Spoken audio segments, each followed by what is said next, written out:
Who do you think of when you hear the name George Lucas? Probably either this or this, right? We all know this man to have made some of the greatest films of all time, including Star Wars, The Empire Strikes Back, and Raiders of the Lost Ark. However, this man went on to create some of the most disappointing movies in cinema history, namely the Star Wars prequels. He also went back and added many digital enhancements to his most sacred films, causing uproar from even his most dedicated fans. Look, Jabba, even I get bored sometimes. You think I had a choice? So why would George Lucas let himself go from being one of the most revered filmmakers to one of the most hated in such a short amount of time? I propose that the real George Lucas, this George Lucas, is dead. And I don't mean this in a metaphorical sense. I mean he literally died. And don't be fooled, these two are not the same man. Now let me lay this all out for you. Lucas's last film that was well received was Indiana Jones and the Last Crusade, which was released in 1989. The next film that he released was Star Wars Episode I: The Phantom Menace, which was 10 years later in 1999.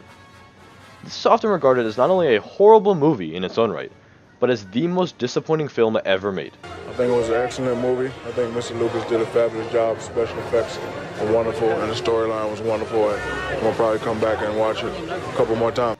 Now this shift in quality seems extremely odd, but allow me to look even deeper. In 1988, Lucas went before Congress, along with other Hollywood directors, to protest the colorization of old black and white movies. In a very moving speech, he called those who alter or destroy works of art barbarians, and predicted many of the techniques and things he would do to change the original Star Wars trilogy less than a decade later. He mentioned the ability to replace actors with more relevant ones, or alter dialogue and change the movement of actors' lips to match up, as well as being able to completely replace an original negative with that of an altered version. Now, like I just said, George Lucas went and significantly altered all three original Star Wars movies. He began working on what he would eventually call the Special Edition in 1993. He did nearly all of the things he stood against a few years prior, including changing some lines, adding in whole new CGI shots and scenes, and in later versions replacing Sebastian Shaw's face with Hayden Christensen's.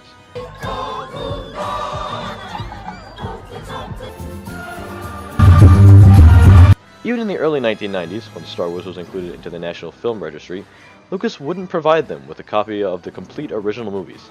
He claimed he wanted to restore them before handing them over, once again conflicting with his beliefs a few years beforehand. Now this seems very strange, but it does narrow down this change of behavior to a range of about 4 years. Here's a photo of George Lucas from 1989. And here's one from 1994, the suspected range of his change. You can tell they look noticeably different, so I tried to find the point at which his physical appearance drastically shifted more than any other. Here he is at the Film Foundation Conference on May 1st, 1990, and here he is on December 8th, 1991. I'm going to go a little bit further and use this picture from December 4th, 1991, just to narrow it down even more. So we're down to a range of about a year and a half in which George Lucas radically changed. However, despite my extensive research, I could not find any photos of him that could be linked to the time in between those two dates. For some perspective, here's a photo of George Lucas from 1977, when he was working on the original Star Wars movie. And here's a photo of George Lucas from 1999, when he was working on Star Wars: The Phantom Menace. They hardly look like the same person. Now you could say that 22 years puts quite the toll on a person's body, but I offer a different conclusion. The real George Lucas died sometime between May 1st, 1990 and December 4th, 1991. I believe that he was murdered by a George Lucas impersonator during this time, and this fake George Lucas has been making awful movies and decisions ever since. This imposter trashed the original Star Wars trilogy with unnecessary changes in CGI, pumped out the childhood-crushing prequels, made the lackluster Kingdom of the Crystal Skull, and sold the rights of his company to Disney. Now I want you to ask yourself, is this something the actual George Lucas, the one we love, would do?